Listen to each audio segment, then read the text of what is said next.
Alright, in this video, we're going to look at the difference between problems that require using the combined gas law and the ideal gas law. So we're going to work through a few problems so we can tell the difference. But first, just a little introduction of what the difference is between these two laws and when we use them. So the combined gas law, remember its form, right? It's P1 V1 over T1 equals P2 V2 over T2, right? And it's a combination, right? Remember from that we got from using Boyle's law, right? Which was P1 V1 equals P2 V2, and Charles' law, which gave us V1 over T1 equals V2 over T2. So for any of these laws, Charles' law, Boyle's law, or the combined gas law, the key here is that we use these when we look at changes, right? When we start out with one set of conditions and we change one of our variables or more than one of our variables for the combined gas law, and we see what the effect is here. So these are what we refer to as dynamic problems. So these are dynamic gas problems, right? Where we're changing something. And that's when we're going to use these kinds of equations, whether it's the Boyle's law, if it's just pressure and volume, or Charles' law, if it's just volume and temperature, or if we need to combine all three variables, we can use the combined gas law. Now, if we compare that to the ideal gas law we want to use for what we call static problems. So these are problems where we're essentially taking a snapshot of the situation where we're just missing one of our values, right? So we have our equation, right? PV equals nRT, right? And we have our key variables of pressure, volume, moles, and temperature. And we have three of those, and we're trying to solve for the fourth one. That's when we're going to use the ideal gas problem. Notice there's only one set of numbers that are given, right? One pressure, one volume, one temperature, etc., right? So we're not looking at any kind of change. We're not looking at two sets of conditions. We're just looking at a snapshot of our situation where we're missing one of our key pieces of information. And so ideal gas law problems are useful for these kinds of static problems. So combined gas law, we use that for dynamic, changing gas law problems. Ideal gas law we use when we have a static condition where we're just missing one of our variables. Okay, so now let's do some examples. Okay, so now let's do our first sample gas law problem, and we'll determine whether we need to use the combined gas law or the ideal gas law. So let's just read the problem here. So we got a balloon with a volume of 3.5 liters at 1.1 atmospheres and a temperature of 30 degrees Celsius. If the balloon is cooled to 15 degrees Celsius and the pressure is increased to 4.7 atmospheres, what is the volume of the balloon? Okay.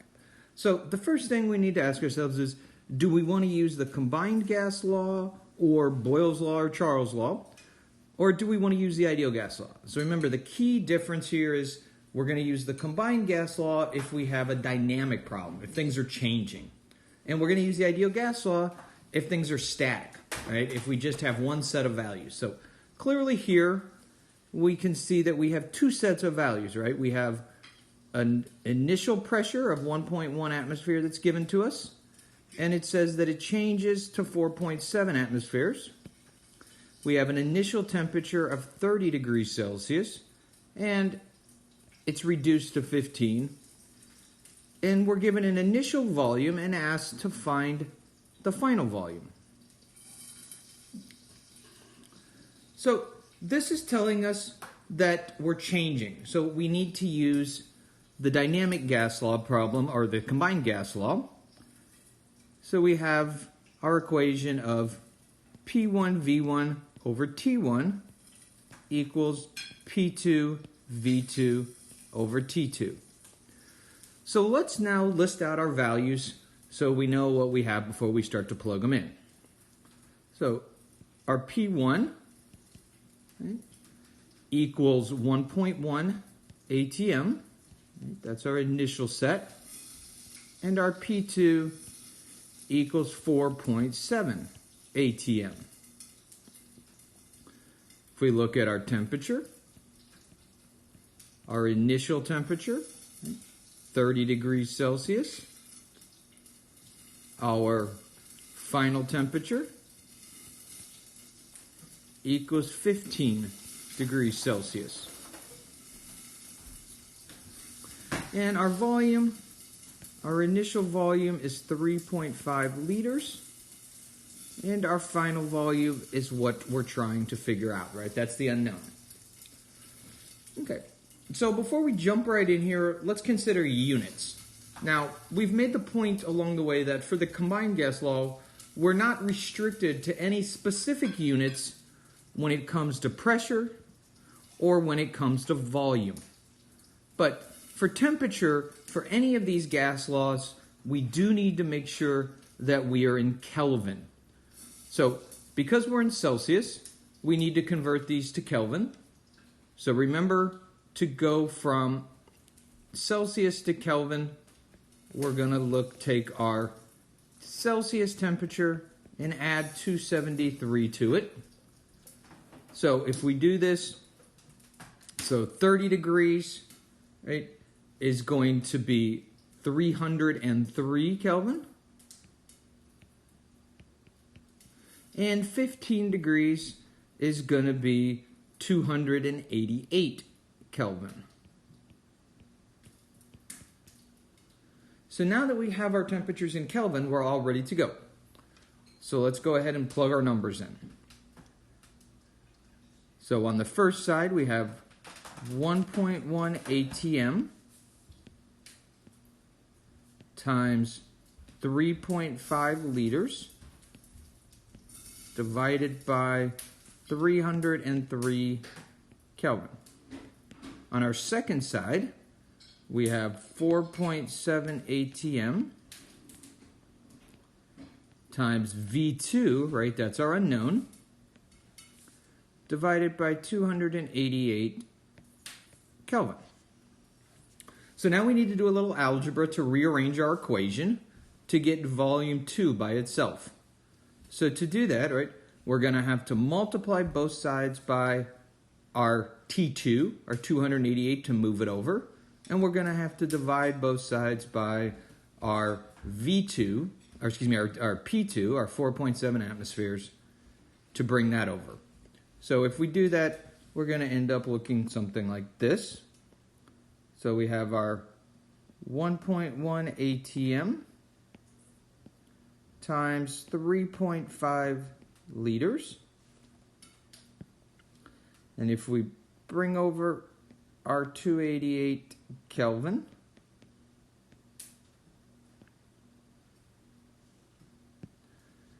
and then on the bottom we have our 303 Kelvin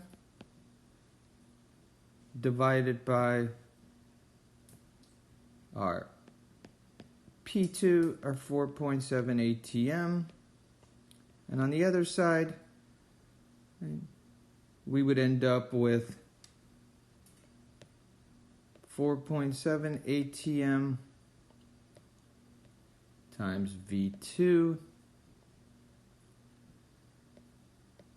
times our 288 Kelvin divided by, we had our 288 Kelvin, we divided it by 4.7 ATM, and we can see now Then on the right side here, our 4.7 cancels out. We divided both sides by that. And our 288 cancels out on the right side as we multiplied both sides by that to move it over. And so on the right side, we're left with only V2. And on the left side, we have our 1 atmosphere times 3.5 liters times 288 Kelvin divided by 303 Kelvin times 4.7 atmospheres. So if we solve the left side, do all the math, we get our V2 equals 0.78 liters as our final volume. So by decreasing the temperature and increasing the pressure, we see a net drop in our volume. Not to be, not surprising, right?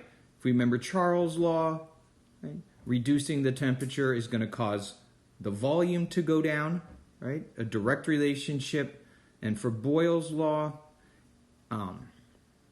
increasing the pressure is also going to cause the volume to drop with our inverse relationship in Boyle's law. And so both of these combine to give a drop in the overall volume from 3.5 liters down to 0.78 liters. So there's one example of a combined gas law problem. Okay, so now for another problem. So if we read this one says, how many moles of gas are in a ball inflated to a pressure of 1.8 atmospheres, a volume of 3.2 liters at 25 degrees Celsius? So if we compare this to the last problem, right, the key thing that we should notice here is that we are only given one set of conditions, right? We're given a pressure, a volume, and a temperature, and asked to find moles, right? So a couple things, right? We have just one set of values. So there's no dynamic. We're not changing anything. So that should right away tell me that I have an ideal gas law problem. And another sort of clue that we can look for is they're asking us to find moles or to deal with moles in this kind of problem. And that's only in the ideal gas law problem, right? We don't have moles in our combined gas law. So we know that we're going to use our ideal gas law, right? PV equals nRT. And we're going to be solving for our moles. So let's look at our values and what we're given. So for our pressure, we're given 1.8 atm. For our volume, we're given 3.2 liters. And for our temperature, we're given 25 degrees Celsius. Now, again, when you use the ideal gas law, we have to make sure and pay attention to our units because of R, we're restricted in our units to liters for volume, atmosphere for pressure, and Kelvin for temperature. So our pressure is in atm, so that's good.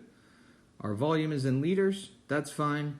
But our temperature is in Celsius, so we have to change that to Kelvin. And remember, we do that by adding 273. So 25 degrees Celsius becomes 298 Kelvin. So now that we have those, let's go ahead and plug into our equation. So we have our 1.8 atm times our 3.2 liters equals our moles times 0.021 liter atmosphere mole Kelvin times our 298 Kelvin. So if we rearrange this to solve for N, okay, we get N equals 1.8 atmosphere times 3.2 liters divided by our R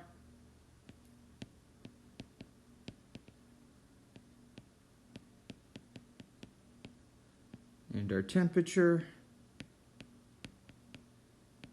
right, to get N by itself. If we look at our units, right, our atmospheres cancel here and here. Our liters cancel here and here, or here. And our Kelvin cancels here and here, leaving us with moles.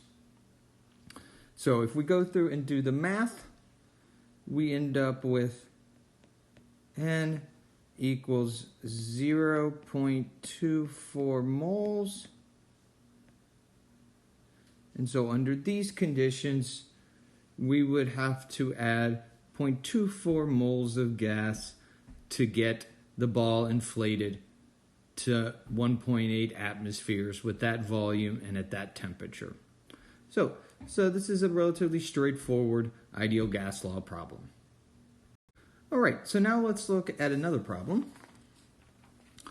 This one says a container of gas contains 0.845 moles of nitrogen at a pressure of 24.5 psi, a temperature of 315 Kelvin. Find the volume of gas. So again, if we try to identify what kind of problem it is, okay, again, we're only given a set of values, right? No changing, anything. So we want to quickly recognize this as an example of the ideal gas law.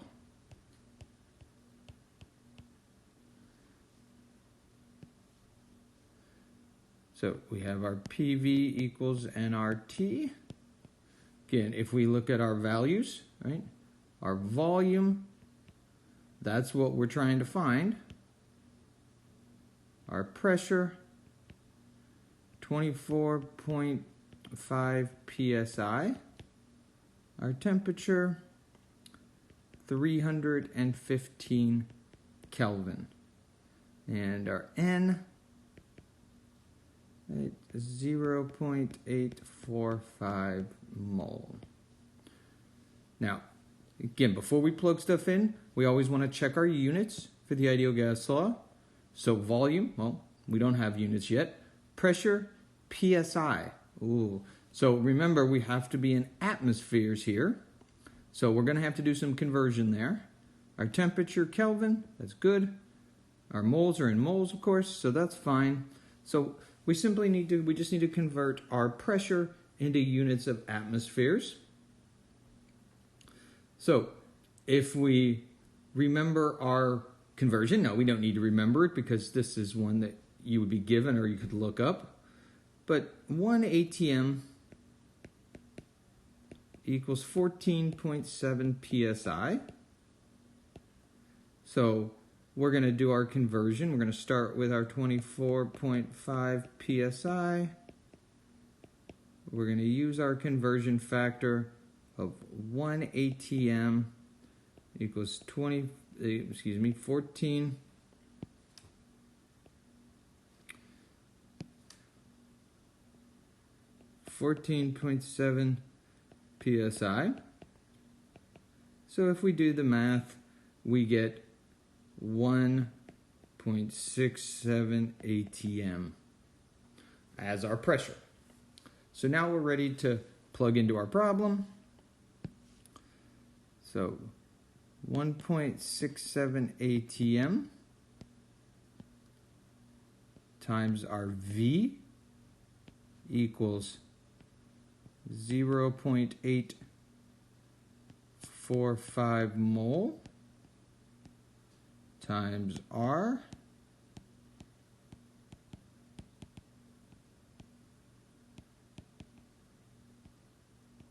times our T, 315 Kelvin.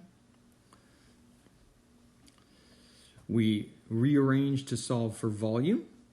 So my V would equal my 0.845 mole times my R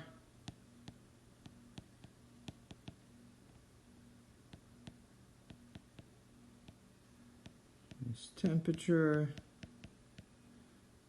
divided by my 1.67 atm. If we check our units here, right, we can see that my Kelvin will cancel out here and here. My moles will cancel here and here, top to bottom.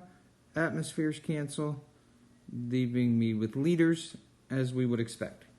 So if we plug the numbers into our calculator and go ahead and solve, we get our volume equals 13.1 liters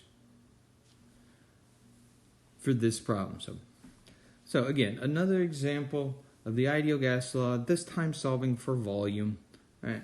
And we can do lots of different examples here, but these last couple should sort of illustrate of when and under what circumstances we utilize the ideal gas law versus the combined gas law. So the last problem I want to do here is looking at, again, that stoichiometry. Right? So our problem says how many liters of O2 gas at STP are needed to form 10.5 grams of water by the equation 2 moles of H2 plus 1 mole of O2 gives you 2 moles of water. Okay, so anytime we're looking at stoichiometry, right? Anytime we're trying to figure out how much of one thing is required based on something else, right? So in this case, I want to know how many liters of O2 are needed to form 10.5 grams of water. Right? So anytime we're trying to go between two different things in a chemical equation, right, we're going to have to do this stoichiometry problem. So if we sort of chart out our pathway here, so we always start with what we know, right? And so what we know is the mass of water. So that's our 10.5 grams. So we can go from mass of water, and of course we have to get to moles of water before we can do anything else. Then we want to go to our target, our moles of O2, and then ultimately we want to get this into liters of O2. So this is my ultimate target here. So let's start and do the first one. So to go from mass to moles, right, we're going to have to use a molar mass, right? That's how we go between grams and moles. So we need the molar mass of water. So if we do that down here, right, we have water. It's going to be 2 times 1.01 grams plus 16.0 grams to give me 18.02 grams. Oops, let me write that for you. 18.02 grams of water for our molar mass. So now we can start our equation here. We have 10.5 grams of water. We have 1 mole per 18.02 grams of water. And that's going to solve out to give me 0.05827 moles of water. So that's the first step. So now our second step, right, is to make this mole to mole conversion, right? So we want to go from moles of water to moles of oxygen. So this is where we're going to, of course, use our mole ratio. So if we take this, right, and we have moles of water on the bottom and of course moles of O2 on the top. We look at our coefficients. O2 is a 1, water is a 2.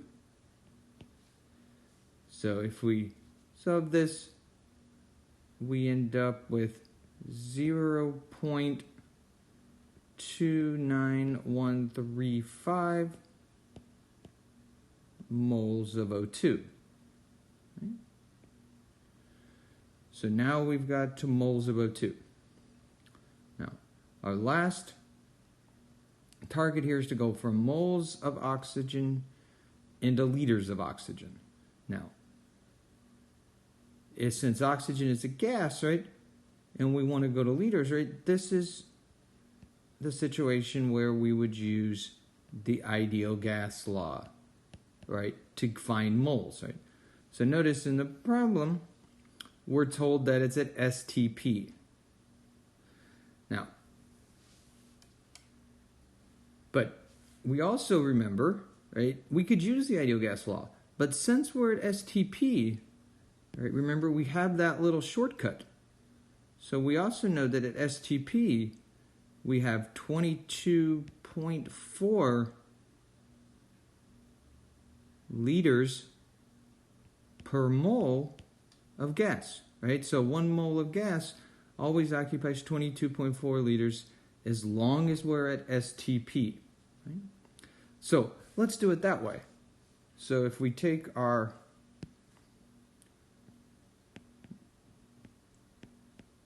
moles of oxygen gas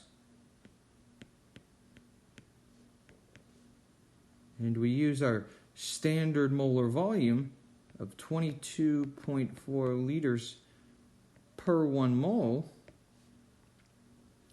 our moles cancel, and we do our math, and we end up with 6.53 liters of O2 gas.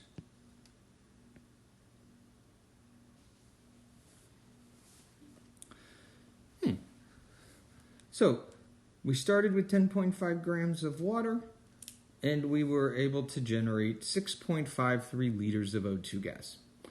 Now, if you had forgotten this molar volume thing, this 22.04, that's okay. If you had started to use the ideal gas law, you would have gotten to the same place. Your work would have looked something like this. You would have used the ideal gas law. You would have plugged in your moles of O2 here, and times R. You would have plugged in our standard temperature and pressure, right? 273 Kelvin, 1 atmosphere, and you go through the mass, and voila, you end up with the same 6.53 liters of oxygen. So either way, in that final step, will get you to the final liters, but using the standard molar volume is just a little bit of a shortcut when we're at the specific STP conditions. So, thank you. That concludes our sample problems here. Hopefully these will help. If you have any questions, make sure to reach out, and you'll be able to find some more example problems. So hopefully these sample problems have helped. Remember, you do have assignment of gas practice problems that are located on Talon, right? Those practice problems are due on April 7th. So you can find those under the course content section on Talon for chapter 11. They're just called practice problems, gases, and there's about 4 problems there that you're going to work out your work and then submit your results either by scanning or taking a picture of your work and answers and submitting them on the submission folder that is located right below the practice problems. And again, those are due April 7th by 11:59 p.m.